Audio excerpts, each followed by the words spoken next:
Benih-benih ini nanti akan saya tanam, disebar sini. Ya, secara penjualan ini udah tidak layak dijual ya, karena memang sudah kadaluarsa. Tapi kalau kita perhatikan, sebenarnya kalau kita pikir lagi ya, benih itu kalau kita hukumi udah kadaluarsa, apakah pasti akan tidak tumbuh? Itu tidak pasti juga ya. Sebenarnya semua yang menentukan ini tumbuh atau tidaknya itu adalah Allah, bukan vonis dari perusahaan benih yang afara'aitum ma tahruthun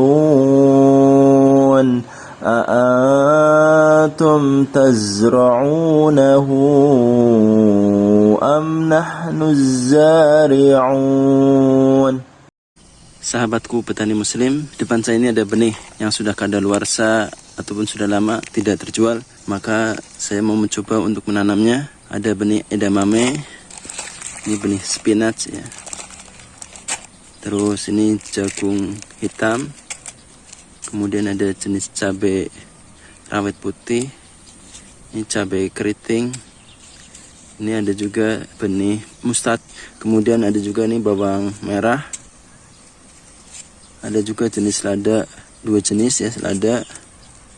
Kemudian juga ada benih ini bit merah, terus ini mint, mountain mint, dan juga radis atau lobak merah yang lonjong nih.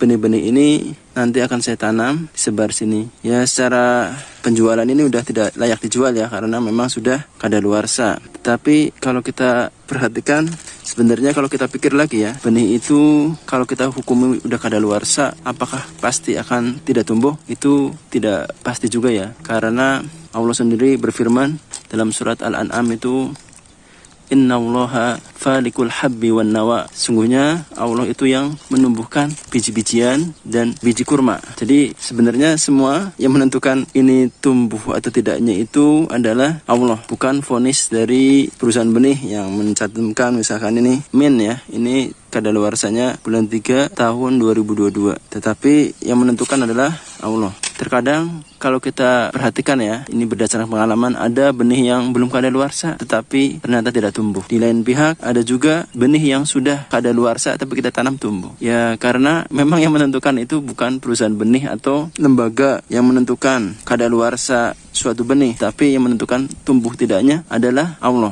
Saya adalah pedagang benih, jadi saya tahu kadang banyak komplain, Pak, sini kok benihnya nggak numbuh ya ditanam. Saya jawab, ini belum kadaluarsa loh. Jadi kalau kita merenungi lagi, benih itu bukan menentukan itu vonis dari kadaluarsa atau tidaknya ya, tapi tetap apalagi kita sebagai seorang muslim, yang menentukan tumbuh tidaknya benih itu adalah Allah Subhanahu wa taala. Walaupun memang kita tidak memungkiri sebab dan akibat. Benih yang berkualitas kemungkinan besar ya numbuh, karena itu ada sebabnya. Sebabnya adalah benih yang bagus. Tetapi ada faktor yang lain, yaitu kehendak Allah. Walaupun benihnya bagus, tetapi Allah tidak menghendaki, maka tidak akan tumbuh. Begitu juga sebab benih yang tidak bagus, benih yang sudah jelek, ketika ditanam apakah akan tumbuh? Berdasarkan hukum sebab akibat pasti tidak akan tumbuh. Dan itu memang juga udah ketentuan Allah ya. Benih itu kalau jelek ya pasti nggak akan tumbuh. Ya Allah memang memberi kaidah, kalau benih yang jelek berarti tidak tumbuh. Kalau benih yang bagus kemungkinan tumbuh, tapi nggak pasti juga, karena tadi ada kehendak Allah. Kalau Allah menghendak tumbuh, kalau tidak ya tetap tidak tumbuh. Sebagaimana dalam Al-Quran juga disebutkan, Al-baladu tayyibu yakhruju nabatuhu bi'idni rabbihi walladhi khubusa la yakhruju illa nakida. Tanah yang subur itu akan mengeluarkan tanaman-tanaman yang subur, yang hijau, yang tumbuh dengan baik. Tetapi itu di situ ada pengikatan Allah, itu bi'idni rabbihi, dengan izin Allah. Jadi tidak serta-merta ya tanah yang sudah diolah dengan subur, dengan baik itu akan menghasilkan tanaman yang subur. Tanaman yang baik tidak mesti. Harus ada bi'idni rabbihi, dengan izin Allah. Begitu juga di sini ada hukum sebab akibat.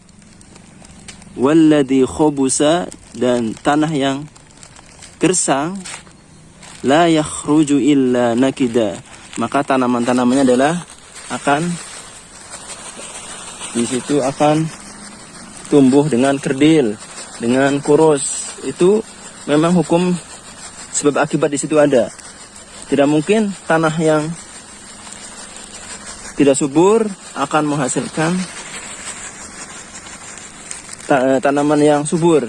Ya, tanah yang gersang tidak mungkin menghasilkan tanaman yang subur. Tetapi kalau tanah yang subur tidak pasti juga menghasilkan tanaman yang subur juga, karena harus ada izin dari Allah. Karena kalau kita merenungi kegiatan kita sebagai seorang petani itu banyak peran-peran Allah yang menjaga tanaman kita. Pertama nih, kita sebar biji ya. Emang yang menumbuhkan biji itu dia bisa tumbuh sendiri biji tersebut? Apakah Allah yang bisa menumbuhkan biji tersebut? Biji tersebut apakah bisa tumbuh sendiri ataukah bisa tumbuh sendiri? Jawabannya adalah yang menumbuhkan adalah Allah. Jadi tidak ada di sini benih itu bisa tumbuh sendiri, tetapi semua harus berdasarkan izin dari Allah. Demikian sedikit share saya ya tentang masalah benih tumbuh atau tidaknya itu tidak ditentukan oleh kadaluarsa, tetapi tentu harus dengan benih yang masih bagus yang bisa tumbuh, tetapi itu juga harus seizin Allah. Tanpa izin Allah, sebagus apapun benih tidak akan tumbuh, sedangkan benih yang buruk pasti tidak akan tumbuh. Demikian, wassalamualaikum warahmatullahi wabarakatuh.